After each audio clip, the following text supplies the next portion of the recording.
నమస్కారం.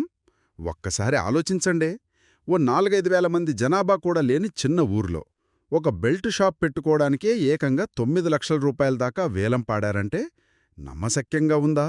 కేవలం మామూలుగా అంటే చట్టప్రకారం మద్యమమ్మితే అంత డబ్బు తిరిగి వస్తుందా?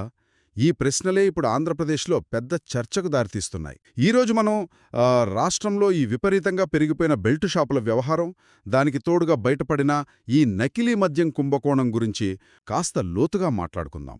రాష్ట్ర వ్యాప్తంగా దాదాపుగా 75,000కు పైగా బెల్ట్ షాపులు ఉండొచ్చని ఒక అంచనా. అంటే క్షేత్రస్థాయిలో పరిస్థితి ఎంత తీవ్రంగా ఉందో అర్థం చేసుకోవచ్చు. మరి ఈ షాపుల కోసం జరిగిన వేలంపాటలు కూడా చాలా ఆసక్తికరంగా ఉన్నాయి. కొన్ని మారుమూల పల్లెల్లో కూడా 1,00,000 నుంచి 9 లక్షల వరకు కూడా వేలం పాడారు. కృష్ణా జిల్లా నాగాయలంక మండలంలో సొర్లగొంది అదో వారుమూల గ్రామం. అక్కడొక బెల్ట్ షాప్ కోసం ఏకంగా 9 లక్షలు పలికింది. అదే కృష్ణా జిల్లాలో చల్లపల్లి మండలం మాజేరు గ్రామం. జనాభా సుమారుగా 4,000 లోపే. కాని అక్కడ 12 బెల్ట్ షాపులున్నాయి. అంటే సగటున ప్రతి 333 మందికి ఒక షాప్ అన్నమాట. కృష్ణా జిల్లాలో 1,589, పక్కనే ఎన్టీఆర్ జిల్లాలో 1,135 బెల్ట్ షాపులు ఉన్నాయని సమాచారం. కూటమి ప్రభుత్వం వచ్చాక గ్రామాల్లో మద్యం అమ్మకాలు బాగా పెరిగాయనడానికి ఇవే నిదర్శనాలు. ఇప్పుడు చూడండి, ఇంత చిన్న ఊరల్లో ఇన్ని షాపులు పెట్టి పైగా లక్షల్లో వేలం పాడితే, కేవలం ప్రభుత్వం చెప్పిన ఎంఆర్పీ ధరకోసలు మద్యం అమ్మితే ఆ పెట్టిన పెట్టుబడి తిరిగి రావడానికి ఎంత టైం పడుతుంది? రోజుకి ఎన్ని వందల బాటిళ్లు అమ్ముతే ఆ 9 లక్షలు ఇతర ఖర్చులు పోను లాభమొస్తుంది? నకిలీ మద్యం అమ్మితేనే ఎక్కువ లాభాలొస్తాయనే ఒక రకమైన ముందస్తు సమాచారమో హామీనో ఉండి, అందుకే ఇంత పోటీపడి వేలం పాడారా అనే బలమైన అనుమానాన్ని పెట్టుతున్నాయి. అంటే ఈ బెల్ట్ షాపుల వేలం వెనుక ఈ నకిలీ మద్యమనేదే ఒక అంతర్లీన అంశం. మరి ఈ నేపథ్యంలోనే కదా ఆ నకిలీ మద్యం కుంభకోణం కూడా బయటపడింది. దేశవ్యాప్తంగా సంచలనం. ఈ నకిలీ మద్యం రాకెట్ వ్యవహారం అన్నమయ్య జిల్లా ములకల చెరువులో మొదలై ఎన్టీఆర్ జిల్లా ఇబ్రహీంపట్నం వరకు విస్తరించింది. ఈ ముఠా చాలా పక్కాగా తయారుచేసిన నకిలీ మద్యాన్ని రాష్ట్రవ్యాప్తంగా ఉన్న ఈ బెల్ట్ షాపుల నెట్వర్క్ ద్వారానే అమ్మారు. గమనించాల్సిన విషయమేంటంటే వాళ్ల టార్గెట్ అంతా చీప్ లిక్కర్ బ్రాండ్లే.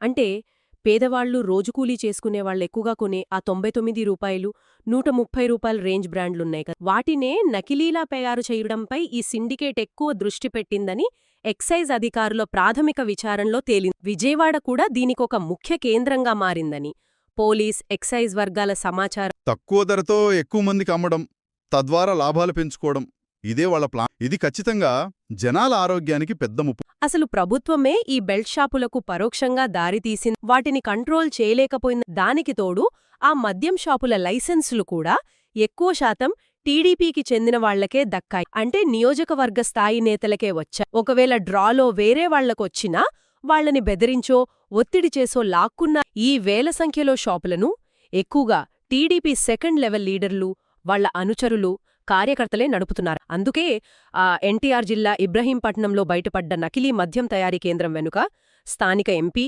అలాగే మైలవరం నియోజకవర్గ ప్రజాప్రతినిధి ప్రమేయం ఉందనే చర్చ గట్టిగా నడుస్తోంది. మైలవరం ప్రజాప్రతినిధి, ఆయన బావమరిదికి తెలియకుండా అక్కడ ఏ వ్యాపారం అంటే ఇసుక, మట్టి, మద్యం ఏదీ జరగదట. చిన్న విషయం కూడా వాళ్ల దాకా వెళ్లాల్సిందేనని, వాళ్ల సపోర్ట్ లేకుండా కేవలం ఈ అద్దేపల్లి జనార్దనరావు అనే వ్యక్తి ఒక్కడే ఇంత పెద్ద నకిలీ మద్యం వ్యాపారం నడపడం అసాధ్యం. సాక్షాత్తు ఎక్సైజ్ శాఖామంత్రి కొల్లు రవీంద్ర ప్రాతినిధ్యం వహిస్తున్న ఉమ్మడి కృష్ణా జిల్లాలోనే ఇన్ని వేల బెల్ట్ షాపులు, నకిలీ మద్యం తయారీ ఆరోపణలు వస్తే ఇక రాష్ట్రంలో మిగిలిన జిల్లాల పరిస్థితి ఏంటి? ఎన్నికల్లప్పుడు నాణ్యమైన మద్యం ఇస్తామని చెప్పి ఇప్పుడు ఇలాంటి ప్రమాదకరమైన నకిలీ మద్యాన్ని అంటకట్టారు. వినియోగదారుల్లో చాలా కోపం, అసంతృప్తి ఉన్నాయి. ఈ నకిలీ మద్యం వ్యవహారం ప్రభుత్వ ఇమేజ్ను బాగా డ్యామేజ్ చేయడంతో కేసు తీవ్రతను తగ్గించి ప్రజల దృష్టిని అసలు వ్యక్తుల నుంచి మళ్లించే ప్రయత్నాలు జరుగుతున్నాయని ఆరోపణలున్నాయి.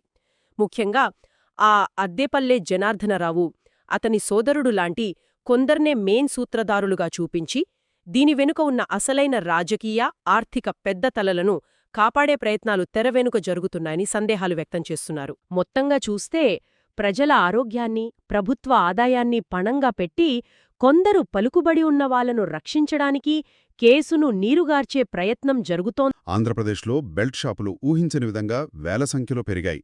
వాటి వేలంలో పలికిన ఆ భారీ ధరలు అసలు చట్టబద్ధంగా అమ్మితే అంత డబ్బు వస్తుందా అనే పెద్ద సందేహాన్ని రేకెత్తించాయి. ఆ ఆర్థిక ప్రశ్నలే నకిలీ మద్యం ద్వారానే లాభాలు సాధ్యమనే అనుమానాలకు దారితీశాయి.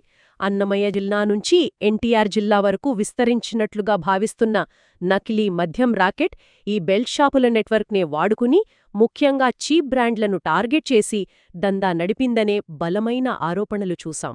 అంతేకాదు, ఈ మొత్తం వ్యవహారంలో రాజకీయ ప్రమేయం ఉందనే ఆరోపణలు కూడా బలంగా వినిపించాయి. కింది స్థాయి కార్యకర్తల నుంచి ప్రభుత్వంలోని కీలక వ్యక్తులు అందరికీ ముడుపులు అందాయని, అందుకే అధికారులు కూడా కళ్ళు మూసుకున్నారని తీవ్రమైన ఆరోపణలున్నాయి. ఈ సిస్టంలోని లోపాలు, పర్యవేక్షణ లేకపోవడం, రాజకీయ జోక్యం ఆరోపణల మధ్య నకిలీ మద్యం ఈజీగా మార్కెట్లోకి వచ్చి జనాల ఆరోగ్యానికి పెనుముప్పుగా మారింది. దీనిపై ప్రజల్లో కోపం, భయం పెరిగాయి. అదే సమయంలో ప్రభుత్వ ప్రతిష్టలు కాపాడుకోవడానికి అసలు సూత్రధారులను రక్షించి కేసును పక్కదారి పట్టించే ప్రయత్నాలు జరుగుతున్నాయని